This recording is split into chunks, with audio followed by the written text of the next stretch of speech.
करने जा रहा हूँ द हेवनली डीमन का एपिसोड 48। और जिन लोगों ने इसका पिछला एपिसोड नहीं देखा है तो वो चैनल पे जाकर के देख सकते हैं। तो अभी तक जिन लोगों ने भी इस चैनल को सब्सक्राइब नहीं किया है तो जल्दी से सब्सक्राइब कर लो। और अब बिना किसी देरी के इस वीडियो को स्टार्ट करते हैं। द हेवनली डीमन के इस एपिसोड के स्टार्टिंग में हमें उन्हीं दो जियोक मदर की हेयर नीडल को दिखाया जाता है। इस समय जियोक की मदर ने उन नीडल्स को बाहर निकाल लिया था और हल्के से स्माइल कर रही थी। और इस समय जियोक की मदर को नॉर्थर्न हेवन सुप्रीम फैमिली वाले लोगों ने चारों तरफ से घेर लिया था। लेकिन तब भी जो जियोक की मदर थी वो स्माइल कर रही थी। और उनमें से एक आदमी जियोक की मदर से कहता है, एल्डर आपको अच्छे से देखना चाहते हैं। उन्होंने मुझसे कहा था कि आपको बिना एक भी स्क्रैच आए मुझे आपको उनके पास लेकर जाना होगा, तो इसीलिए कुछ भी सीन बनाने के बारे में मत सोचना। जियोक की मदर कहती है, मुझे लंबे समय से इस जियोनसे की महिलाओं के प्रति कमजोरी के बारे में पता था और इसी रीजन की वजह से वो मारा जाएगा। अच्छा इसे भूल जाओ, मैं तुम में से एक को छोड़ दूंगी। बोलो तुम में से कौन जीना चाहता है। और जब वो सारे गार्ड ये बात सुनते हैं तो बहुत ज्यादा जोरों जोरों से हंसने लगते हैं। और जो मोटा आदमी होता है वो हंसते हुए कहता है, तुम जैसे सुंदर महिला के हाथों मैं मरने के लिए भी तैयार हूँ। और जब वो मोटा आदमी ये सब कुछ कह करके हंस रहा था, वैसे ही जो जियोक की मदर होती है, और जब वो मोटा आदमी ये सब कुछ कह करके जोरों जोरों से हंस रहा था, वैसे ही जो जियोक की मदर होती है वो उसके तरफ नीडल को दिखाते हुए कहती है,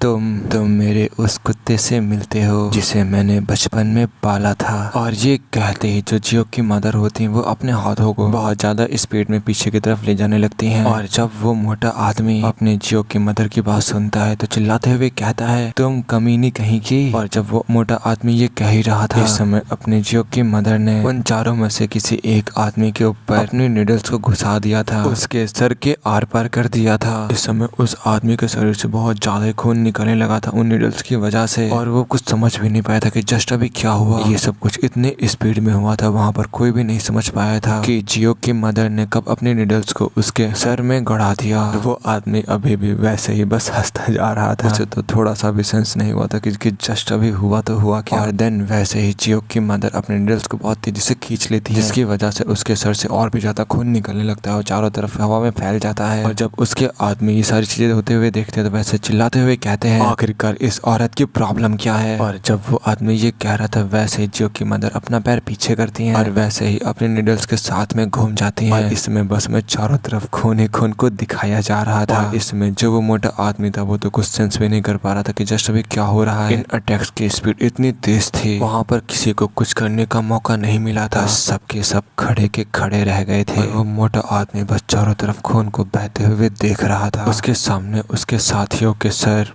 पैर हाथ कट चुके थे।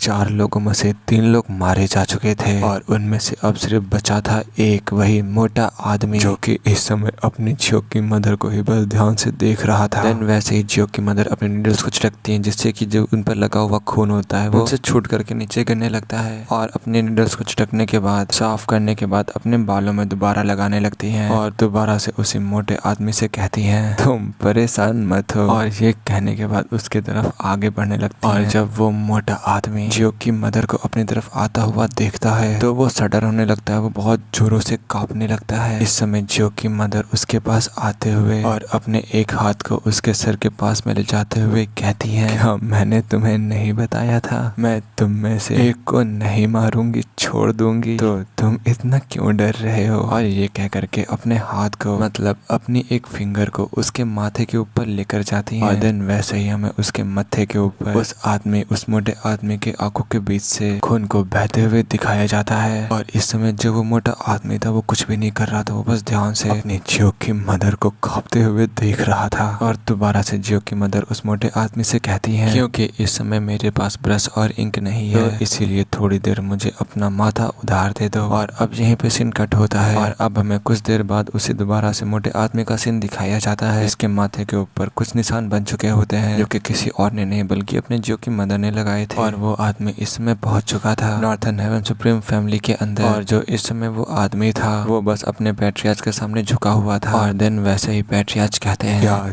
3 दिन। देन वैसे ही उनमें से एक पैट्रियार्च का सर्वेंट कहता है, जिसे कि हम लोग पहले भी देख चुके हैं, सबके सब मारे गए, सिर्फ ये इकलौता बचा है, इसके अलावा सब मारे गए। पैट्रियार्च कहता है, क्या सब मारे गए? ऐसा लगता है उसके पास उस लेवल की मार्शल स्किल्स हैं। चलो ठीक है, वैसे भी मैं उसे जितना देखता जा रहा हूँ और भी ज्यादा दिलचस्प होती जा रही है। दोबारा से पैट्रियार्च का सर्वेंट कहता है, मेरे अनुमान के लिए क्षमा करें, लेकिन मेरा मानना है कि इस मामले को बहुत सावधानी से संभाला जाना चाहिए और सेक्ट लीडर जियोंग को पहले ही हत्यारा करार दिया जा चुका है। भले ही उसकी बेगुनामी साबित हो जाए, लेकिन उसका सम्मान कभी भी पहले जैसा नहीं रहेगा। और चिंता यह है कि क्या सचमुच शादी को आगे बढ़ाने की जरूरत है? पैट्रियार्च उस सर्वेंट से कहता है, क्या तुम्हें अब भी लगता है कि मैं इस शादी में चिपका हुआ हूँ? उन नीच कीड़ों ने हमारे प्रस्ताव को अस्वीकार करने का साहस किया, जबकि अगर हम ऐसा करते तो उन्हें गोबर खाने के लिए गिड़गिड़ाना चाहिए था और उन्हें ऐसे ही सीधे मार देना बहुत दयालुता होगी, उनके ऊपर रहम दिखाने जैसा होगा। और जब वो सर्वेंट ये बात सुनता है पैट्रियार्च की, तो उनसे कहता है, तो फिर आगे क्या? पैट्रियार्च चाय की चुस्की लेते हुए उससे कहते हैं, वो लड़की जरूर रेंगते हुए आएगी, अपने पिता को बचाने के लिए शादी की भीख मांगेगी। क्या जोंग लीचो को मारने से पहले क्या हम उसे बेहतर तमाशा नहीं दिखा सकते? और जब वह सर्वेंट पैट्रियार्च की बात सुनता है, तो उनसे कहता है, हाँ हम कर सकते हैं, लेकिन अब हम इसके साथ क्या करें? और जब वो मोटा आदमी ये बात सुनता है, तो वो हल्का सा घबरा जाता है और फिर वैसे चिल्लाते हुए कहता है, प्लीज मुझे जाने दो, मुझे छोड़ दो। लेकिन उसका कोई भी फायदा नहीं होता।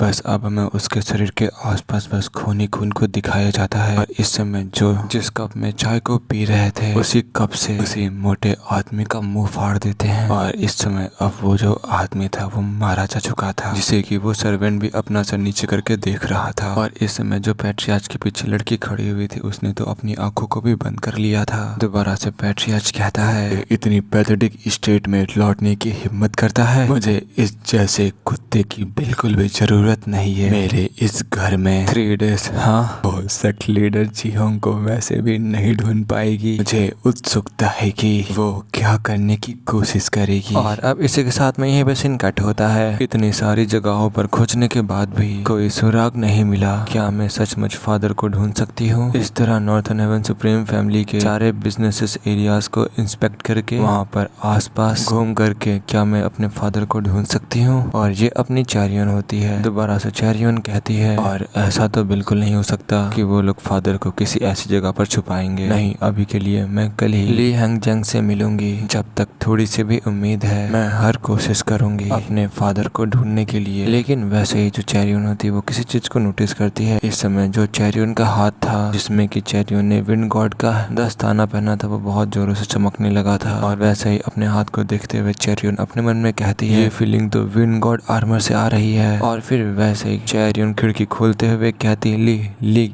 क्यों तुम? इस समय जो जियोंग था वो जस्ट उस खिड़की के बगल में ही खड़ा था। और इस समय जो चैरियन थी वो बस ध्यान से अपने जियोंग को ही देखने लगी थी। और जो अपना जियोंग था बस वो भी ध्यान से चैरियन को देखता ही जा रहा था। देन वैसे ही चैरियन अपने बालों को सुधारते हुए कहती है, वैसे आप वापस कब आए? जियोंग कहता है, जस्ट अभी थोड़ी देर पहले। यहाँ जो कुछ भी हो रहा है मैंने मम्मी से सुना। तुम अपने फादर के बारे में ज्यादा परेशान मत हो। चैरियन कहती है, थैंक यू सो मच, लेकिन क्या मियोंग ठीक है? जियोंग कहता है, हाँ उसके भी चोटें ठीक हो चुकी हैं। और हाँ, मैंने नॉर्थन हेवन सुप्रीम फैमिली के बिजनेसेस पर गौर किया। लेकिन जब जियोंग ये कह रहा था, वैसे ही चैरियन कुछ नोटिस करते हुए चिल्लाते हुए कहती है, आखिरकार तुम्हारे फेस में क्या हुआ? ये चोट कैसी है? जियोंग अपना फेस दूसरी तरफ करते हुए हल्की सी ऑकवर्ड जैसी स्माइल करते हुए कहता है, अच्छा ये, इसके बारे में ज्यादा तुम परेशान मत हो, ये बस कुछ ही दिनों में गायब हो जाएगी। लेकिन चैरियन अभी भी हल्का सा परेशान होते हुए जियोंग से कहती है, अगर ये इस हद तक है कि आपको इस तरह चोट लग जाए तो ये वाकई बहुत खतरनाक रहा होगा। जियोंग चैरियन से कहता है, ये देखते हुए कि मैं इस अवस्था में हूँ, ये साफ है कि दूसरे व्यक्ति के साथ क्या हुआ होगा, क्यों है ना? चैरियन कहती है, लेकिन तुम तो यहाँ तक आए, क्या तुम मेहनत नहीं कर रहे हो? जियोंग कहता है, क्योंकि मुझे आपकी और सेक्ट के नेता की चिंता है। लेकिन जैसा कि तुम जानती हो, जिस तरह से तुम अभी काम कर रहे हो, शायद वो पर्याप्त ना हो, शायद वो इनफ ना हो। एक और भी निश्चित तरीका है, लेकिन हो सकता है कि वो तरीका तुम्हें पसंद ना हो। चैरियन जब जियोंग की बात सुनती है तो वैसे अपने मन में सोचते हुए कहती है, लेकिन गलत नहीं है। लेकिन ये अपने मन में कहने के बाद चैरियन चैरियन जियोक से कहती है, मैं अपने फादर की बेगुनाही को सही तरीके से साबित करना चाहती हूँ और ये श्योर करना चाहती हूँ कि इम जियोनसे को कानूनी सजा मिले, और मुझे विश्वास है कि मेरे पिता भी यही चाहते होंगे। और जब अपना जियोक चैरियन की बात सुनता है तो हल्की सी स्माइल करते हुए अपनी लंबी सी सांस छोड़ता है और वैसे ही कहता है, तुम्हारी आवाज एकदम वैसी है जैसे कि मैं किसी को जानता हूँ। चैरियन कहती है, वो कौन है? जियोक ऊपर देखते हुए कहता है, कोई तो है जिसे मैं जानता हूँ। और अब इसी के साथ यहीं पे सीन कट होता है। अब हमें फादर का सीन दिखाया जाता है जियोक के। इस समय जो जियोक का फादर होता है वो बस एक तरफ ध्यान से देख रहा होता है और इस समय जियोक का फादर देख रहा होता है उन्हीं दोनों स्वर्ड्स की तरफ, जैसे कि हम लोग पहले भी अपने जियोक के पास देख चुके हैं। इस समय वो दोनों स्वर्ड ही एक दीवार के बल टिकी हुई थी, एक दीवार के सहारे रखी हुई थी, जिन्हें की जियोक का फादर बड़ी गौर से देख रहा था। और अब दोबारा से यहीं पे सीन कट होता है। हमें दोबारा से नॉर्थर्न हेवन सुप्रीम फैमिली का सीन दिखाया जाता है और वहीं पर हमें पैट्रियार्च इम जियोनसे को दिखाया जाता है, जो कि कुछ पेपर्स को देखते हुए कह रहा होता है, मुझे उन लोगों से इसकी कीमत वसूलनी होगी जिन्होंने मेरे इस बिजनेस को चुराया है। देन ये कहकर के एक पेपर को उठा करके देखने लगता है और फिर वैसे पैट्रियार्च किसी चीज को नोटिस करता है और सामने की तरफ देखने लगता है। और देन वैसे ही हमें पैट्रियार्च के पीछे परछाई को दिखाया जाता है, जो कि इस समय अपनी आधी स्वॉर्ड को निकालते हुए पैट्रियार्च से कहता है, मैं उसे खत्म कर दूं। देन वैसे पैट्रियार्च भी अपने एक हाथ को ऊपर उठाते हुए कहता है, बस उसे ऐसे ही छोड़ दो। और देन वैसे ही सामने देखते हुए हंसते हुए कहता है, मुझे पता है कि तुम फेयरलेस हो, तुम साहसी हो।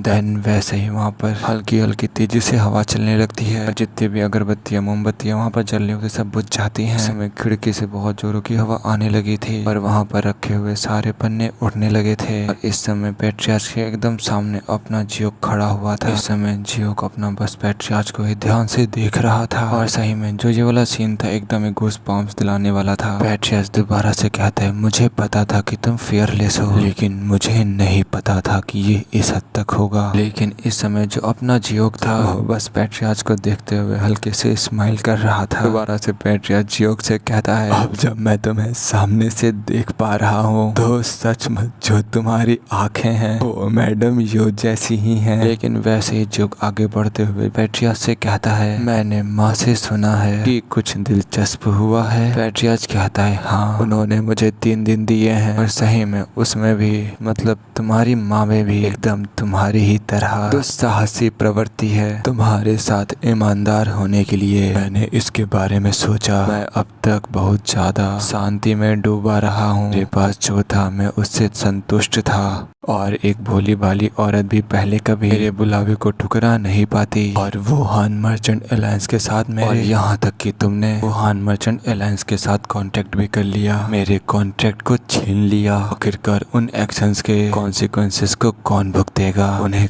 कौन फेस करेगा?